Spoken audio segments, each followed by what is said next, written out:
So yun nyo, we have a unit here. It is Toyota Prius. So just a quick reminder also and safety awareness regarding sa braking system natin. So it's just a little bit of information. So as you can see, ayan, pilipit na naman yung yung pin, twisted yung boot.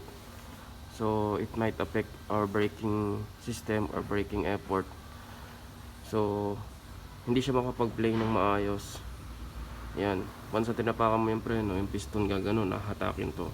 Do you think mag-play ng maayos to pagka ganyan ng sistema?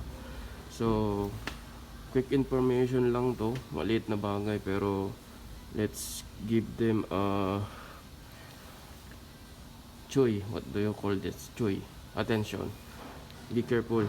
Bigyan natin ng attention yung mga ganitong maliliit na bagay. Kasi mahirap.